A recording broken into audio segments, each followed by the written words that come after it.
اور حضرت علی شیر خدا نے بھی اس روایت کو بیان کیا اور فرمایا اس میں کہ آپ دلہن کی طرح فتزف الی الجنت کالعروس حولها 70,000 جاریۃ، دلہن کی طرح سیدہ کائنات کو سجا کر پردوں میں لپٹا کر گزارا جائے گا اور 70,000 حوریں ان کے ارد گرد جرمٹ ڈالے ہوں۔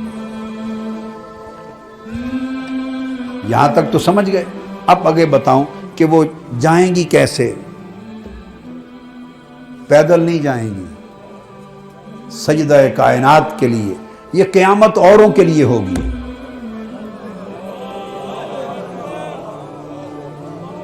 اوروں کے لیے قیامت ہوگی، ان کا تو اعزاز و اکرام کائنات کو دکھایا جانا ہے۔ آپ فرماتے ہیں سیدنا علی ابن ابی طالب رضی اللہ تعالیٰ عنہ روایت کرتے ہیں، ابن عساکر نے اس کو روایت کیا کہ آقا نے فرمایا کہ میں براق پر سوار ہوں گا، اور جو میری سواری تھی جس پر عمر بھر میں سواری کرتا تھا وہ میری بیٹی فاطمہ کے پاس ہوگی، میری سواری فاطمہ کے پاس ہوگی اور میرے پاس براق کی سواری ہوگی۔ آقا علیہ السلام نے فرمایا جنت کے لیے انا اول من يدخل الجنہ انا و فاطمہ والحسن والحسین، سب سے پہلے جو جنت میں داخل ہوں گے میرے ساتھ فاطمہ، حسن اور حسین داخل ہوں گے۔ اور حضرت علی نے روایت کی کہ مجھے اطلاع کی اس میں بھی شامل ہوں۔ اخبرنی رسول اللہ ان اول من يدخل الجنۃ انا، سیدنا مولا علی المرتضیٰ فرماتے سب سے پہلے ہمیں جنت میں لے جایا جائے گا۔ اب آپ کے ذہن میں سوال آئے گا سب کچھ ہوگا تو ہمارا کیا بنے گا؟ ان کی محبت میں رونے والے، ان کی محبت میں جاگنے والے، ان کی محبت میں جینے والے، ان کی محبت میں مر مٹنے والے۔ ہاں تو اس کا بھی جواب ہے، امام حاکم نے مستدرک میں روایت کیا تو مولا علی المرتضیٰ نے اہل بیت اطہار کی طرف سے پوچھا، قلت یا رسول اللہ فمحبونا، ہمیں تو آپ سب سے پہلے جنت میں لے جائیں گے تو ہماری محبت کرنے والوں کا کیا بنے گا جو ہمارے محب ہیں؟ فرمایا قال من ورائکم، وہ تمہارے محب تمہارے پیچھے پیچھے جنت میں آئیں گے۔ محبان اہل بیت ان کے پیچھے پیچھے جنت میں آئیں گے۔ اور سیدنا عمر فاروق رضی اللہ تعالیٰ عنہ نے روایت کی، سیدنا فاروق اعظم، یہ بات اس لیے بھی سوچنے والی ہے کہ کون کون صحابہ اور امہات المومنین میں سے ہیں جنہوں نے ان کی یہ شانیں بیان نہیں کی، اور جن سے دل میں محبت اور پیار نہ ہو وہ ایسی روایتیں بیان کرتے ہیں، ایسی روایتیں بیان کرتے ہیں۔ یہ اس امت کو ایک دائمی ختم نہ ہونے والے دنگا فساد میں مبتلا کرنے کے لیے یہ قصے ہو گئے۔ واقعہ یہ ہے کہ اہل سنت اور اہل تشیع دونوں حضرات کی جو حدیث کی کتابیں جس زمانے میں مرتب ہوئیں، مدون ہوئیں، اس دور میں دو ادوار گزر گئے تھے۔ پہلا دور بنو امیہ کا اور دوسرا دور بنو عباس کا۔ تو بنو امیہ کے حکمرانوں سے شاباش لینے کے لیے کچھ لوگ وضع حدیث کرتے، من گھڑت وضاح تھے، غلط حدیثیں منسوب کر کے روایت کرتے وہ کتابوں میں ڈالتے تاکہ بنو امیہ کے حکمرانوں سے انعام ملے۔ لہٰذا وہ مولا علی شیر خدا اور اہل بیت اطہار کے خلاف یا ان کی شان میں باتیں گھڑ گھڑ کے بیان کرتے۔ جب بنو عباس کا دور آیا وہ ان سے شاباش لینے کے لیے ان کے خلاف گھڑتے اور اہل بیت اطہار سے تاکہ وہ ان کے محب کہلائیں۔ لہٰذا دونوں ادوار بیتے اور دونوں ادوار میں وضع حدیث کا فتنہ تھا۔ اپنے اپنے مطلب کو پورا کرنے کے لیے حدیثیں اقوال جھوٹے گھڑے گئے، انہیں حدیث کا نام دیا گیا، اور وہ ادھر بھی بعض چیزیں کتابوں میں آ گئیں اور ادھر بھی کتابوں میں آ گئیں، اور پھر صدیوں سے وہ دونوں کتابوں میں منتقل ہوتی آ رہی ہیں۔ اس فتنے نے امت کو اس انتہا تک جا پہنچایا۔ سوچنے کی بات ہے کہ اگر سیدنا فاروق اعظم نے آقا علیہ السلام کی زبان سے یہ سن ہی لیا تھا تو اور کوئی بیان کر دیتا یا شان یا نہ کرتا، کم سے کم یہ تو نہ کرتے، چپ کر جاتے، انہیں کیا پڑی تھی۔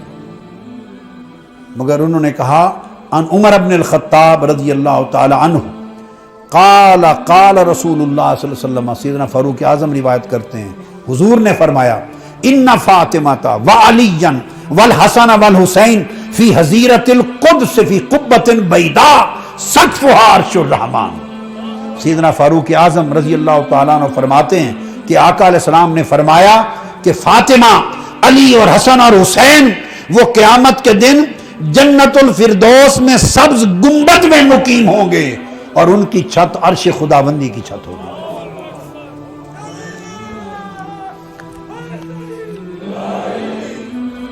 پھر حضرت عائشہ صدیقہ رضی اللہ تعالی عنہا، گھر کے اندر کی بات ہے،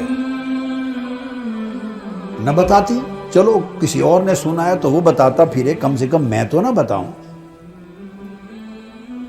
اس بتانے کا معنی اخذ کریں۔ ان عائشہ رضی اللہ تعالی عنہ قالت، قسم کھائی خدا کی اور کہا ما رأیت افضل من فاطمہ غیر ابیہا۔ حضرت عائشہ صدیقہ فرماتی ہیں خدا کی قسم میں نے فاطمہ سے افضل ان کے بابا کے سوا کائنات میں کوئی نہیں دیکھا۔ آپ سمجھے؟ میں نے ان کے بابا کے سوا غیر ابیہا، ان کے والد گرامی یعنی تاجدار کائنات کے سوا فاطمہ سے افضل کوئی نہیں دیکھا۔ اور سیدنا عمر فاروق نے کہا انہو داخل علی فاطمہ بنت رسول اللہ، ان کے گھر حاضر ہوئے سیدنا فاروق اعظم سیدہ کائنات سیدہ فاطمہ الزہرا کے گھر حاضر ہوئے اور کہا کہ خدا کی قسم اے بی بی فاطمہ میں نے حضور کی نگاہ میں آپ سے بڑھ کر محبوب کائنات میں کوئی نہیں دیکھا۔ اور یہ سیدنا فاروق اعظم ہی تو ہیں اور ان کے صاحبزادے عبداللہ بن عمر، ان کے سوا ذخیرہ حدیث میں یہ حدیث کسی اور صحابی سے مروی نہیں، کسی اور سے مروی اگر چھپا جاتے تو یہ حدیث ہم تک پہنچنی ہی نہیں تھی۔ کسی اور صحابی سے یہ حدیث مروی کون سی؟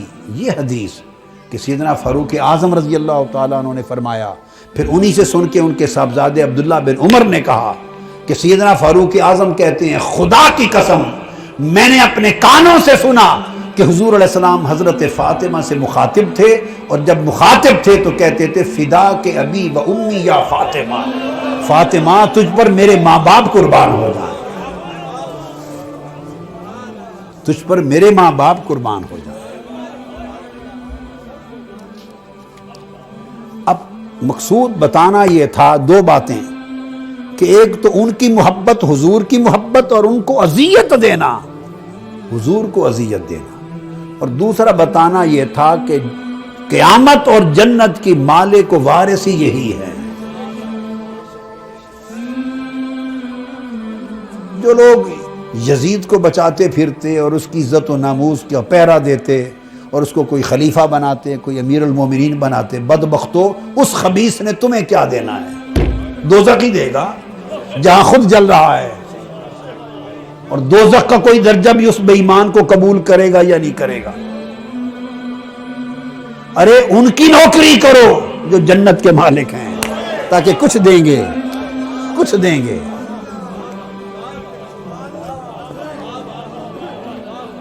آپ کہتے ہیں کیسے مالک ہیں؟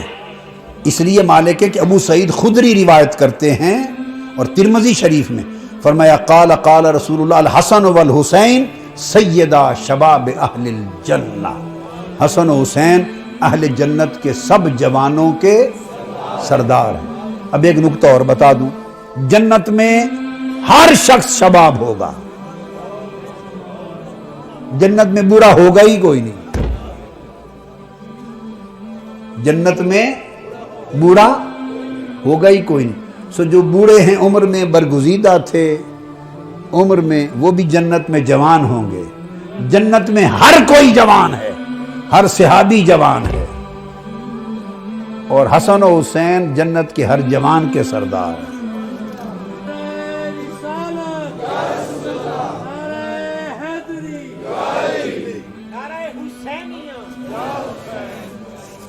یا حسین کہو نا، سینہ ٹھنڈا کرو، کہو یا حسین،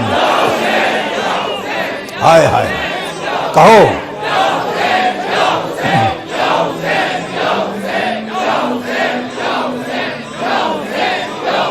سبحان اللہ.